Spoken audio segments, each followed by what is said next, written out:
오늘 장을 돌아보며 내일을 준비하는 시간 야간 개장이 오픈했습니다. 머니 빌드업을 위해 꼭 알아야 할 시장 핫 이슈 바로 만나보도록 하겠습니다.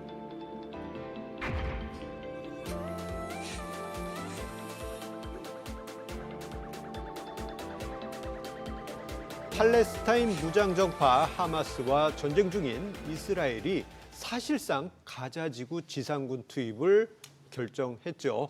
대규모 작전을 앞두고 사실상 최후 통첩을 하고 있는 상황인데요. 중동 지역의 긴장이 최고조에 이르고 있는 지금 상황입니다. 전쟁으로 흔들리는 국내 증시, 이번 주는 어떻게 흘러갈지, 그리고 이럴 때 개인 투자자는 어떻게 대응해야 할지 자세한 이야기 나눠보도록 하겠습니다. 자, 일단 심 대표님, 현재 중동 지역의 지금 상황을 보게 되면 뭐 레드라인을 넘었다 아니다 해석은 분분하지만 강경 발언들이 연이어지고 있는 것 같습니다. 예, 그 주말에 그 이스라엘 지상군이 가자 지구에 진입을 했고요. 다만 이제 대규모 전면전이라기보다는 좀 치고 빠지는 어떤 살라미 전술에 아직까지 일환이라고 좀 보고 있고요. 그다음에 이제 네타냐후 총리 같은 경우에 이제 전쟁을 총 3단계로 언급을 했는데 이제 전쟁이 이제 두 번째 단계로 접어들었다. 즉 지상전이 시작이 되었다라고 언급을 했습니다. 그리고 이제 이란 대통령 같은 경우에는 이제 레드라인을 넘었다라고 주말 사이에 또 X에서 언급을 했습니다. 자, 이렇게 지상작전 확대는 사실 불가피해 보입니다. 다만 이제 우리가 이제 뭐 예측을 하기 힘들기 때문에 체크를 해야 될 거는 그 이란이 이제 참전을 해서 호르무즈 해협을 봉쇄를 한다든가 이제 그런 케이스만 아니면은 뭐 어느 정도 우리가 용납할 수 있겠다라고 좀 보고 있습니다. 예, 사실상 지상전이 시작됐다라고 해도 과언이 아닌데요. 이제 문제는 뭐냐? 조금 전에도 이제 심 대표님께서 살짝 언급을 해주셨습니다만 호르무즈 해협이 이란에 의해서 닫힐 경우 국제 유가가 폭등할지 모른다. 이게 이제 어떻게 보면 지금 우리 시장에 가장 민감한 이슈 아니겠습니까? 국제 유가 이게 지금 어떻게 올라가고 있습니까? 사실 이게 지난주에 유가가 좀 급등했던 요인이 그 부분들 때문인데요. 뭐 최악의 경우는 뭐 250달러까지 상승을 할 수 있다. 뭐 이런 얘기들이 좀 나오면서 오일 쇼크가 다시 발생할 수도 있다라는 그런 얘기들이 좀 나오고 있는 그런 상황들이에요. 근데 아직까지는 유가에 대한 추이는 조금 안정적입니다. 95불을 기록하고 난 이후에 지금은 80불대 중반에서 좀 거래가 되고 있는 그런 상황들인데 여기서 이제 중요한 부분들은 뭐 호르무즈 해협을 봉쇄한다? 결국 이게 20% 정도 가까이 이렇게 책임을 좀 지고 있다고 해요. 그 부분들 때문에 유가가 좀 급등이 나올 수 있다라는 건데 대체 지금 현재 상황을 좀 보게 되면 확전을 억제하기 위한 노력들을 좀 많이 하고 있어요. 대표적으로 뭐 사우디도 좀 방문을 하고 있는 그런 상황들이고 미국 측에서 그리고 다음 달에 미중 정상회의도 좀 앞두고 있는 그런 상황들이에요.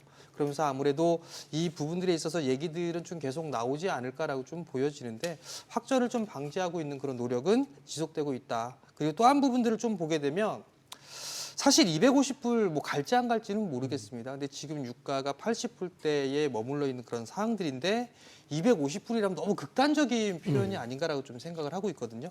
보통 이런 극단적인 기사나 이런 부분들 얘기가 나왔을 때는 사실 단기적으로 흐름들이 좀 마무리가 되는 경우가 대부분이고요. 그렇게 진행된 적은 한 번도 없었다라는 거, 그 부분들을 좀 기억을 하셨으면 좋겠습니다.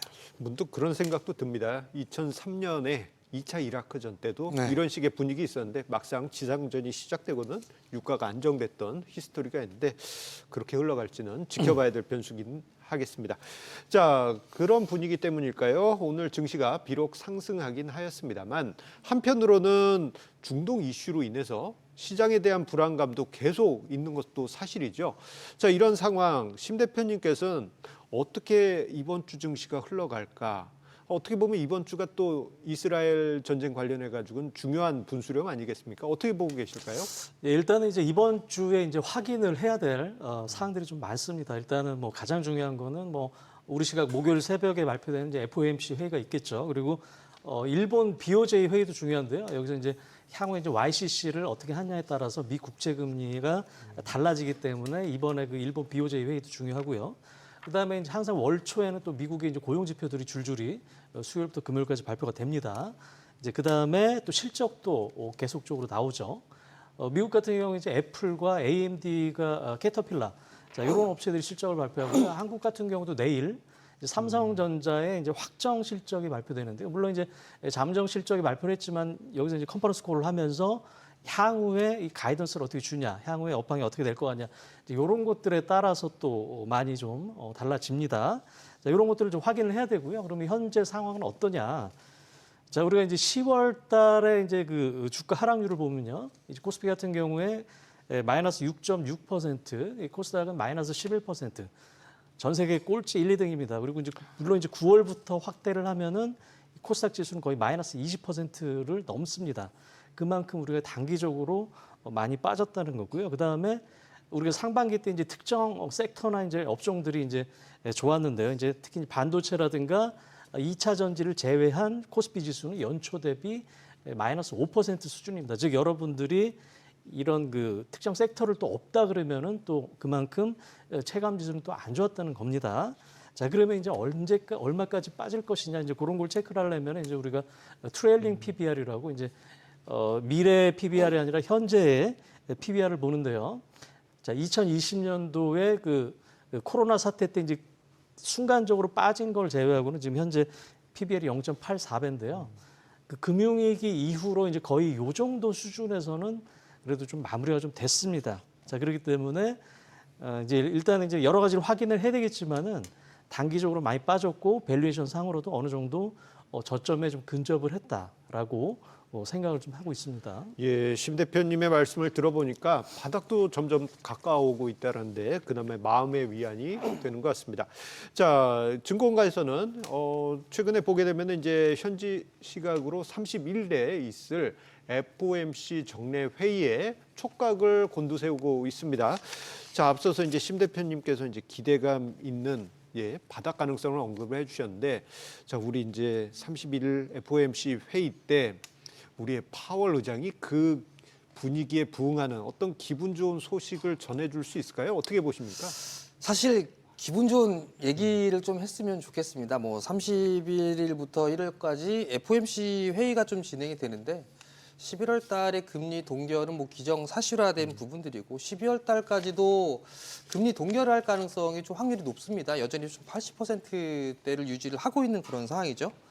결국은 어떠한 멘트를 하느냐 이 부분들이 좀 가장 중요할 것 같은데 어찌됐든 국내 쪽에서는 현재 수급적인 그런 부분들에 있어서 상당히 좀 안 좋은 그런 상황들이에요. 그럼 여기서 이제 기점이 좀 될 수 있는 부분들은 FOMC 이후에 연준의 좀 메시지가 어떠한 얘기가 나오느냐 이게 관건인데요. 사실 데이터에 대한 얘기들을 좀 상당히 많이 얘기를 했었어요. 특히나 이제 고용 쪽에 있는 그런 부분들이 있는데 과연 이제 국채 금리에 대한 부분들의 어떠한 멘트가 있는지 그로 인해서 국채 금리가 좀 안정화가 좀 진행이 되는지를 좀 체크를 해봐야 될 것 같아요. 결국 이제 국채 금리에 관련돼 있는 이런 그 멘트가 있는지를 좀 체크를 해봐야 될 것 같고요. 그리고 또 한 부분들은 사실 지표에 대한 얘기들을 좀 많이 했었거든요. 이제 금리 인상이 추가적으로 좀 진행이 되느냐 되지 않느냐는 다음 달에 이제 고용 지표가 좀 발표가 예정이 되어 있어요. 그 지표가 일단 안정적으로만 나오게 된다라면 일단 12월 달에 금리도 일단 동결이 되면서 금리 상승기는 좀 마무리되지 않을까라는 그런 시장의 반응을 좀 보이지 않을까 싶거든요. 결국은 파월의 어떤 얘기를 하느냐가 좀 제일 중요한데 저는 개인적으로 국채 금리 쪽에 있어서의 멘트, 코멘트가 좀 나와줬으면 그렇게 해서 좀 안정을 찾았으면 하는 그런 바람이 있습니다. 하기사 국제 금리가 이제 서서히 안정세를 찾아줘야지 증시도 안정세로 들어갈 것 같습니다. 자, FOMC가 이번 주에 있는 만큼 관망 심리가 강한 것이 사실이죠. 자, 그런데요, FOMC 회의보다도 시장에서 보게 되면은 대형 우량주나 또는 변동성이 적은 고배당주에 투자해야 된다라는 의견도 상당 부분 있는 것 같습니다. 그러다 보니 개인 투자자분들 중에서는 고배당주 투자하신 분들도 제법 많아지고 있는데요. 심 대표님께서는 이런 분위기 어떻게 보십니까? 일단은 이제 고배당주 같은 경우는 이제 12월 말에 이제 배당나게 되면 배당만큼 빠집니다. 그리고 나서 이제 주가가 연초에 이렇게 좋지를 못해요. 그래서 이제 이 배당주 같은 경우는 보통 이제 이 자본 차익, 이 주가 차익을 얻는 게 좀 낮고요. 그러면 보통 한 여름에 사서 한 9월에 파는 전략이 좀 맞습니다. 그러니까 지금 좀 늦었다고 보고요. 자, 지금 같은 경우는 이제 11월 중순까지 실적 시즌이기 때문에 실적에 상당히 민감하게 반응을 합니다. 이게 일단 시장 예상치 대비 하회한다. 그러면 여지없이 급락을 하고요. 그다음에 시장 예상치 대비 좋았다고 하더라도 주가가 상대적으로 그동안 이제 좋았다. 그러면 또 선반영, 피크아웃 이런 논리로 또 매도라고 하여튼 상당히 좀 어려운데요. 그래서 지금 가장 이 좋은 조합은 뭐냐면은 기관 외국인 빈집의 낙폭 과대 주가가 많이 빠져 있는데 거기서 이제 실적이 좋아진다 그러면은 주가 상승폭이 큽니다. 오늘 같은 경우 이 대한유화를 필두로 이제 석유학주들의 주가 상승폭이 컸는데요. 뭐 아시다시피 주가는 많이 빠져 있고 이제 사실 기관 외국인 빈집입니다. 대한유화가 이제 지난주 실적 발표 때 영업이익 흑자 전환했다는 소식 하나만으로도 이렇게 급등을 했기 때문에 이제 기관 외국인 빈집의 실적 호전 이런 조합으로 매매를 하시는 게 좀 나을 것 같습니다. 예, 심 대표님께서도 중요한 키포인트를 제시해 주셨습니다. 기관 외국인 없는 빈집의 낙폭 과대한 종목. 이런 종목 찾아보는 것도 좋을 것 같습니다. 자, 정 대표님, 이번 주에 FOMC 회의 외에도 만약에 이제 우리 개인 투자자분들이 이거 봤으면 좋겠다 하는 어떤 이슈들이 있을까요? 우선 시장이 좀 약했던 이유가 금리와 환율이 좀 약한 부분들도 한몫을 했어요. 그렇기 때문에 금리 쪽과 환율의 추이는 계속적으로 좀 체크를 해볼 필요성이 좀 있지 않나라고 좀 보여지고요. 두 번째는 매일매일 이제 시장에서 진행이 되는 외국인 쪽에서의 포지션을 보면 특히나 선물의 흐름들을 좀 보게 되면 외국인이 선물 매수를 해주면 지수도 같이 반등이 나와주는 그런 모습들을 좀 보여요. 반대로 매도를 하게 되면 지수 밀리는 그런 모습들을 보여주고 있는데 오늘 같은 경우를 보게 되면 선물 매수세가 유입이 됐어요. 그러면서 시장에서의 반등이 나오고 있는 그런 상황들이니까 그런 부분들을 이제 당분간은 매일 체크를 해보는 게 좀 좋을 것 같고요. 또 한 부분들은 아까 심우재 대표님이 좀 말씀하셨던 것처럼 PBR 자체가 원체 많이 떨어져 있는 그런 상황들이에요. 그렇다는 얘기는 지금 구간에서 매도는 실익이 없다라는 거, 그럼 보유를 해야 된다는 게 맞는 그런 상황들이고 외부적인 좀 이슈를 보게 되면 이번 주에 애플 쪽의 실적 발표가 좀 예정이 되어 있는 그런 사항들이에요. 일단 스마트폰 쪽에 있어서의 매출 둔화가 좀 나올 수가 있다라는 거. 뭐 애플 매출 기준을 놓고 봤을 때는 4개 분기 연속적으로 감소를 할 것이다라는 그런 전망이 좀 예정이 되어 있는 상황이에요. 그러면 결국은 애플 쪽에서의 주가 흐름들도 변동성이 좀 나올 수도 있는 그런 상황이거든요. 그 부분들만 넘어가게 된다라면 어느 정도 일단 바닥은 좀 나오지 않을까라고 좀 보여지는데 조정을 이러한 흔들림이 좀 나오는 그런 구간에서 전략을 세워보게 된다라면 성장을 할 수 있는 성장을 하고 있는 그런 섹터들 같은 경우는 추가 매수를 좀 하는 그런 전략이 좀 좋지 않나라고 좀 보여지고요. 대표적으로 수주 잔고가 좀 꾸준하게 늘어나고 있는 그런 섹터들이 좀 제일 좋지 않을까 그렇게 좀 생각을 하고 있습니다. 예, 우리 이제 정재훈 대표님이 좋은 말씀 주셨는데요. 성장이 있는 종목 등에 대한 관심 언급을 해주셨습니다. 자, 그리고 이제 애플 실적 관련 부분도 관심을 갖자 이야기 주셨는데요. 자, 관련한 부분 카카오톡 채널 백발백중 월요일을 검색하시면 뭐 애플 실적 및 그리고 성장주에 관한 이야기 함께 참고하실 수 있겠습니다.